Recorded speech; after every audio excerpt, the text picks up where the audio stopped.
5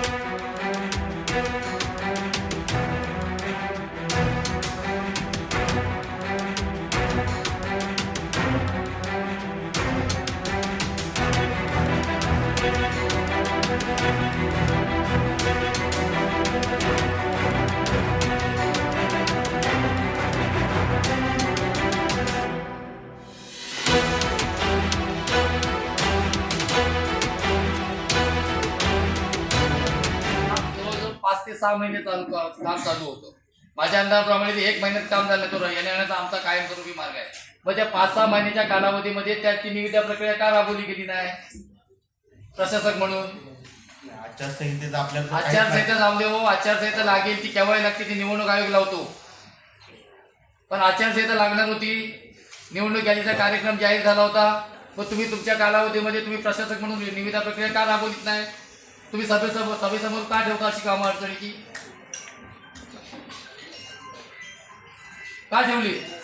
तुमच्या कारकिर्दीमध्ये तुम्ही इंजिनियर आहेत ना त्या डिपार्टमेंटचे बांधकामचे, अशा प्रशासकीच्या कालावधीमध्ये तुमच्या याच्या माध्यमातून प्रशासक म्हणून एकही कामाला निविदाला प्रक्रियेला मंजुरी दिली गेली नाही.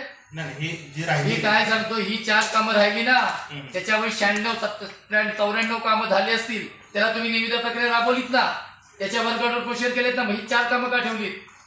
नाही, त्यावेळेस आपल्याला अंदाज नव्हता की काय अंदाज नव्हता पाऊस पडणार आहे लागेल आणि आचारसंहिता लागण्यापूर्वी मतदार यादीचा कार्यक्रम लागला. ज्यावेळी शासनाने आणि तो 1 महिन्यापेक्षा जास्त होता.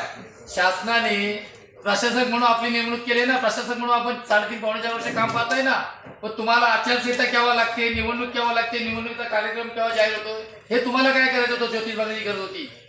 तुम्ही जर काम करताय, आम्ही लोकप्रतिनिधी म्हणून आम्ही त्या ठिकाणी तुम्हाला सूचना केल्या होत्या की तिथल्या नागरिकांना येण्याने तो रस्ता नादुरुस्त, अनेक त्या ठिकाणी ऍक्सिडेंट झाले, विद्यार्थी मोटरसायकलवरून पडले, त्यांना दुखापत झालेली आहे. अशा परिस्थितीमध्ये त्या रस्त्याची डागडुजी व्हावी. पण जर डागडुजी व्हावी सगळे सर्वस्वी अधिकार शासनाने तुम्हाला दिले होते, व तुम्ही प्रशासक मान्यता ही टेंडर प्रक्रिया वर्ग ऑर्डर प्रक्रिया का केलीच नाही? तुम्ही काय वाट बघत होता?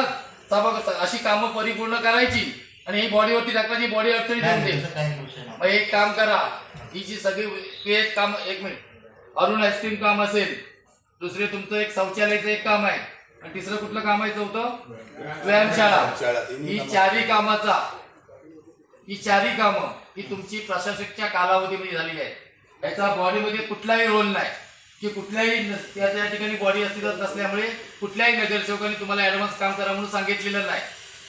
या 4ही कामाचा सुस्पष्ट असा अहवाल सादर करायचा टिप्पणीमध्ये, आणि तो सन्माननीय नगराध्यक्ष यांना द्यायचा. सन्माननीय नगराध्यक्ष संपूर्ण बॉडीच्या समोर तो अहवाल साठवतील आणि त्याच्यावर योग्य तो निर्णय घेईल. तिथपर्यंत यांना कंप्लीट कामाला स्थगिती देण्यात स्थगिती रद्द करायचं हेच कळताना स्थगिती त्याच्यामध्ये उल्लेख झाला पाहिजे.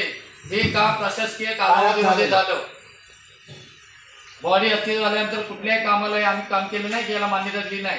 आम्ही प्रशासक असतेवेळी हे आमच्या कारकिर्दीमध्ये काम झालंय असं अध्यक्ष महोदय असा ज्यावेळी स्पष्ट अहवाल येईल नाही, पण आवाज आता स्पष्ट होतच असा आहे की